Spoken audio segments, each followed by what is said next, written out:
ಮುಂಚೆ ಎಲ್ಲ ಕನ್ನಡ ಸಿನಿಮಾಗಳು 100 ಡೇಸ್ ಓಡ್ತಾ ಇದ್ವು. ಅಷ್ಟೇ ಅಲ್ಲ, 1 ವರ್ಷ ಕೂಡ ಓಡಿದವೆ. ಅಷ್ಟೇ ಯಾಕೆ, ಕೆಲವು ಸಿನಿಮಾಗಳಂತೂ 500ರಿಂದ 600 ದಿನಗಳ ಕಾಲ ಓಡಿದವೆ. ನಮ್ಮ ತಾತ ಹೇಳ್ತಾ ಇದ್ರು, ಬಂಗಾರದ ಮನುಷ್ಯ ಸಿನಿಮಾ 2 ವರ್ಷ ಓಡಿತ್ತಂತೆ.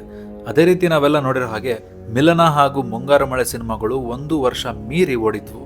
ಯೋ, ಇದೆಲ್ರಿಗೂ ಗೊತ್ತಿರೋದೆ. ಹಳೆ ಕತೆ ಏನಪ್ಪ ಹೇಳ್ತೀಯಾ ಅಂತ ನೀವು ನನ್ನ ಕೇಳ್ಬೋದು. ಆದ್ರೆ ಇವತ್ತು ನಾನು ಮಾತಾಡಕ್ ಹೋಗ್ತಾ ಇರೋಂಥ ವಿಷಯ ಹಾಗಿದೆ. ಎಲ್ಲರಿಗೂ ನಮಸ್ಕಾರ, ನಾನು ನಿಮ್ಮ ಅಡ್ಮಿನ್ ನೃಪ. ಕಳೆದ ಡಿಸೆಂಬರ್ನಲ್ಲಿ ಕನ್ನಡದ ಬಾದ್ಶಾ, ಬಹು ಬೇಡಿಕೆಯ ನಟ, ಅಭಿನಯ ಚಕ್ರವರ್ತಿ ಕಿಚ್ಚ ಸುದೀಪ್ ಅವರ ಒಂದು ಮೂವಿ ಬರುತ್ತೆ, ಮ್ಯಾಕ್ಸ್. ನಿಮ್ಗೆಲ್ಲ ಗೊತ್ತಿರೋ ಹಾಗೆ ಡಿಸೆಂಬರ್ 20ಕ್ಕೆ US ಸಿನಿಮಾ ರಿಲೀಸ್ ಆಗಿತ್ತು, ಡಿಸೆಂಬರ್ 25ಕ್ಕೆ ಮ್ಯಾಕ್ಸ್ ಸಿನಿಮಾ ರಿಲೀಸ್ ಆಗಿತ್ತು.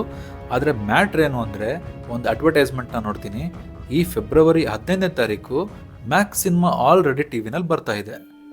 ಅಲ್ಲ, ಡಿಸೆಂಬರಲ್ಲಿ 6 ದಿನ, ಜನವರಿಯಲ್ಲಿ 31 ದಿನ, ಮೇಲೊಂದು 15 ದಿನ.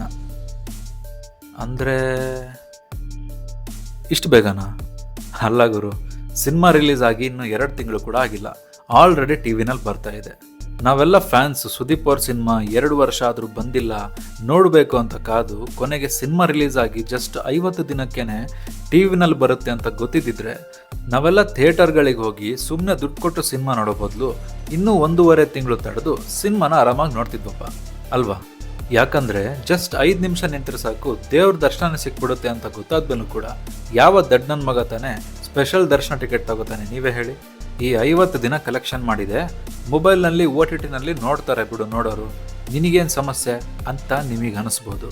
ಆದರೆ ಯೋಚನೆ ಮಾಡಿ, ಅಷ್ಟು ದೊಡ್ಡ ಸೂಪರ್ ಸ್ಟಾರ್ ಆ್ಯಕ್ಟರ್ನ ಸಿನಿಮಾ ರಿಲೀಸ್ ಆಗಿ ಬರೀ 50 ದಿನಕ್ಕೇನೆ ಟಿವಿನಲ್ಲಿ ಬರ್ತಾ ಇದೆ ಅಂತ ಗೊತ್ತಾದ್ಮೇಲೂ ಕೂಡ ಮುಂದಿನ ದಿನಗಳಲ್ಲಿ ದುಡ್ಡು ಕೊಟ್ಟು ಥಿಯೇಟರ್ಗೆ ಹೋಗಿ ಯಾರು ತಾನೇ ಸಿನಿಮಾನ ನೋಡ್ತಾರೆ?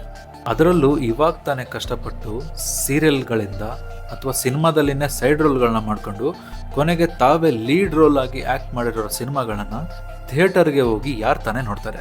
ದೊಡ್ಡ ದೊಡ್ಡ ಸೂಪರ್ ಸ್ಟಾರ್ಗಳಿಗೆ ಇದರಿಂದ ಏನೂ ತೊಂದರೆ ಆಗೋದಿಲ್ಲ. ಯಾಕಂದರೆ ಅವ್ರ ಸಿನಿಮಾಗಳನ್ನ ಕೊಂಡ್ಕೊಂಡು ತಮ್ಮ TRPಗೋಸ್ಕರ ಅವರ ಚಾನಲ್ನಲ್ಲಿ ಹಾಕೊಳ್ಳೋದಕ್ಕೆ ಎಷ್ಟೋ ದೊಡ್ಡ ದೊಡ್ಡ ಚಾನಲ್ಗಳಿದ್ದಾವೆ. ಈ ಚಾನಲ್ಗಳು ಸಿನಿಮಾದ ಡಿಜಿಟಲ್ ರೈಟ್ಸನ್ನು ಕೊಂಡ್ಕೊಂಡ್ಬಿಡ್ತಾರೆ. ಹಾಗೆ ಅವ್ರ ಮನಸ್ಸಿಗೆ ಬಂದ ಹಾಗೆ ಅಮಾವಾಸ್ಯೆಗೋ ಹುಣ್ಣಿಮೆಗೋ ಟಿವಿಲಿ ಹಾಕೋಕೆ ಅಂತ ಅತಿ ಶೀಘ್ರದಲ್ಲಿ ಅಂತ ಅಡ್ವರ್ಟೈಸ್ಮೆಂಟ್ನ ಕೊಟ್ಬಿಡ್ತಾರೆ. ಅವ್ರಿಗೇನು TRP ಬಂದರೆ ಸಾಕು. ಆದರೆ ಎಲ್ಲರ ಸಿನಿಮಾವನ್ನು ಇದೇ ರೀತಿ ಕೊಂಡ್ಕೋತಾರ? ಇಲ್ಲ, ಸಮಸ್ಯೆ ಇರೋದು ಇಲ್ಲೇ. ಅಂತಹ ಸ್ಟಾರ್ ನಟರ ಸಿನಿಮಾನೇ 1 ತಿಂಗಳು 50 ದಿನಕ್ಕೆ ಟಿವಿನಲ್ಲಿ ಬರ್ತಾ ಇದೆ ಅಂತ ಗೊತ್ತಾದ್ಮೇಲೆ ಹೊಸಬರ ಸಿನಿಮಾನ ನೋಡೋದಕ್ಕೆ ಥಿಯೇಟರ್ಗೆ ಏನಕ್ಕೆ ಹೋಗ್ಬೇಕು ಅನ್ನೋ ಭಾವನೆ ಜನರ ಮನಸ್ಸಲ್ಲಿ ಬರಲ್ವಾ? ಇಂತಹ ಸ್ಟಾರ್ ನಟರ ಕೈಯಲ್ಲಿ ಸಿನಿಮಾ ಟ್ರೇಲರ್ಗಳನ್ನು ಲಾಂಚ್ ಮಾಡಿಸಿ ಅಷ್ಟೆಲ್ಲ ಪ್ರಮೋಷನ್ ಮಾಡಿಸ್ಕೊಂಡು ಹೋಗಿರೋ ಹೊಸಬರ ಮನಸ್ಸಲ್ಲೂ ಕೂಡ, ಅಲ್ಲ ಇವರೆಲ್ಲ ಹೈ ಬಜೆಟ್ನಲ್ಲಿ 2-3 ವರ್ಷ ಕಷ್ಟಪಟ್ಟು ಮಾಡಿರೋ ಸಿನಿಮಾನೇ ಟಿವಿನಲ್ಲಿ ಇಷ್ಟು ಬೇಗ ಬಂದಿದೆ, ಇನ್ನು ನಮ್ಮ ಸಿನಿಮಾನೆಲ್ಲ ಯಾರು ನೋಡ್ತಾರೆ ಅಂತ ಇವ್ರಿಗೂ ಅನ್ಸಲ್ವಾ? ನಂಗೇನೋ ಸುಮ್ಮನೆ ಈ ಹೊಸ ಆ್ಯಕ್ಟರ್ಗಳು ಈ ದೊಡ್ಡ ದೊಡ್ಡ ಸಿನಿಮಾ ಆಸೆಗಳನ್ನ ಬಿಡೋದು ಒಳ್ಳೇದು ಅನಿಸುತ್ತೆ. ಯಾಕಂದರೆ ನಮ್ಮ ಸಿನಿಮಾ ಇಂಡಸ್ಟ್ರಿಯವರು ಬುದ್ಧಿ ಕಲಿಯಲ್ಲ, ನಿಮಗೆ ಚಾನ್ಸ್ ಸಿಗಲ್ಲ, ಸಿಕ್ಕರೂ ಕೂಡ ಜನ ಥಿಯೇಟರ್ಗಳಿಗೆ ನಿಮ್ಮ ಸಿನಿಮಾ ನೋಡೋದಕ್ಕೆ ಬರೋದಿಲ್ಲ. ಸುಮ್ಮನೆ ನೀವೆಲ್ಲ ಸೇರಿ ಕ್ರೌಡ್ ಫಂಡಿಂಗ್ ಮಾಡಿ ನಿಮ್ಮ ಒಂದು ಕ್ರಿಯೇಟಿವಿಟಿ ಹಾಗೂ ಟ್ಯಾಲೆಂಟ್ನ ಯೂಸ್ ಮಾಡಿ ಶಾರ್ಟ್ ಮೂವಿನೋ ಅಥವಾ ವೆಬ್ ಸೀರೀಸ್ನೋ ಮಾಡಿದ್ರೆ ಒಳ್ಳೇದು ಅಂತ ನಂಗನ್ಸುತ್ತೆ. ಅಟ್ಲೀಸ್ಟ್ ಯೂಟ್ಯೂಬಲ್ಲಿ ವ್ಯೂಸ್ ಆದರೂ ಬರುತ್ತೆ, ಹಾಗೆ ನೀವು ಜನರಿಗೆ ಹತ್ರ ಆದರೂ ಆಗ್ತೀರಾ. ನಮ್ಮ ಪಕ್ಕದ ತೆಲುಗುನವರು ಕೂಡ ಇದೇ ರೀತಿ ಮಾಡ್ತಾ ಸಿನಿಮಾ ನಟರಿಗಿಂತ ಹೆಚ್ಚು ಫ್ಯಾನ್ ಬೇಸ್ನ ಹೊಂದಿದ್ದಾರೆ. ಕನ್ನಡದಲ್ಲಿ ಇಂಥ ಪ್ರಯತ್ನಗಳು ತುಂಬ ಕಮ್ಮಿ. ಹಾಗಾಗಿ ಇವಾಗೇ ಎಚ್ಚೆತ್ಕೊಂಡು ಏನಾದರೂ ಮಾಡಿದ್ರೆ ತುಂಬ ಒಳ್ಳೆಯದು ಅಂತ ನನ್ನ ಅಭಿಪ್ರಾಯ. ಇದೇ ರೀತಿ ಆಗ್ತಾ ಹೋದರೆ ನಮ್ಮ ಕನ್ನಡ ಸಿನಿಮಾವನ್ನು ನೋಡೋದಕ್ಕೆ ಅಂತ ಯಾವ ಥಿಯೇಟರ್ಗೂ ಕೂಡ ಜನ ಹೋಗೋದಿಲ್ಲ. ಹೋದರೂ ಕೂಡ ಅಕ್ಕಪಕ್ಕದ ಭಾಷೆಯ ಸಿನಿಮಾಗಳನ್ನ ನೋಡೋದಕ್ಕೆ ಹೋಗ್ತಾರೆ.